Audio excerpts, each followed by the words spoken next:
గడిచిన కొన్ని నెలలుగా దాదాపు 2 సంవత్సరాల నుండి భయంకరమైనటువంటి నీటి ఎద్దడితో ఈ యొక్క ప్రాంతంలో చాలా సమస్యలు ఎదుర్కొంటున్నట్టుగా ఆ ప్రజలందరూ కూడా వచ్చి చాలాసార్లు అధికారులకు కావచ్చు, అక్కడ స్థానికంగా ఉన్నటువంటి అధికారులు ఎవరైతే ఉన్నారో జలమండలి అధికారుల దృష్టికి తీసుకొచ్చినప్పటికీ కూడా వాళ్ళు ఈ యొక్క సమస్యను పరిష్కరిస్తామని చెప్తున్నారు, కానీ ఆ సమస్యను పరిష్కరించడం లేదు. కాబట్టి ఈ యొక్క మధురానగర్లోని బస్సివాసులంతా కూడా మన Jubilee Hills BRS party in-charge అయినటువంటి మాగంటి సునీతమ్మ గారిని కలవడం జరిగింది.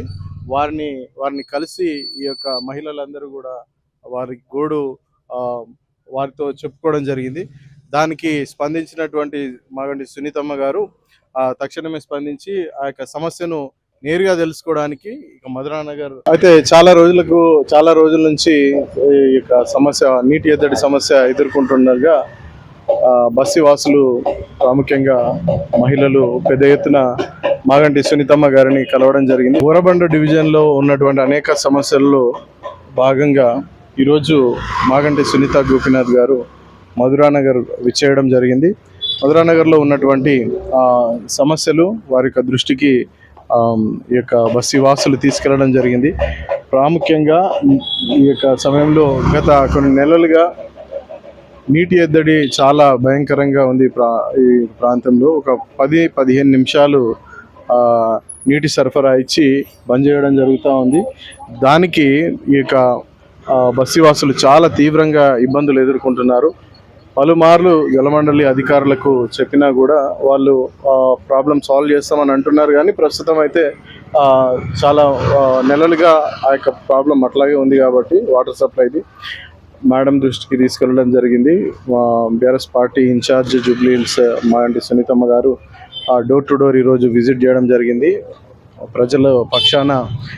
ప్రజల పక్షపాతి అయినటువంటి మాగంటి గోపీనాథ్ గారు లేకపోవడము, వారి యొక్క హయాంలో జరిగినటువంటి ప్రతి అభివృద్ధి కార్యక్రమాన్ని బస్సివాసులు తలుచుకొని కొనియాడినటువంటి వారుగా ఉంటున్నారు.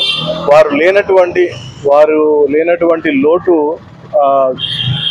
ఇప్పుడు ఈ యొక్క సమయంలో చూస్తున్నామని యొక్క ప్రజలు సునీతమ్మ గారికి కానీ అక్కడ వచ్చినటువంటి వారికి కానీ చెప్పడం జరిగింది. మాగంటి గోపీనాథ్ అన్నగారు ఉన్నప్పుడు ప్రతి సమస్యకు తక్షణమే స్పందించి ఎటువంటి సమస్య లేకుండా ప్రజల బాగోగులను చూసుకున్నటువంటి వ్యక్తిగా చిరస్థాయిగా నిలిచిపోతారని వాళ్ళు కొనియాడడం కూడా జరిగింది.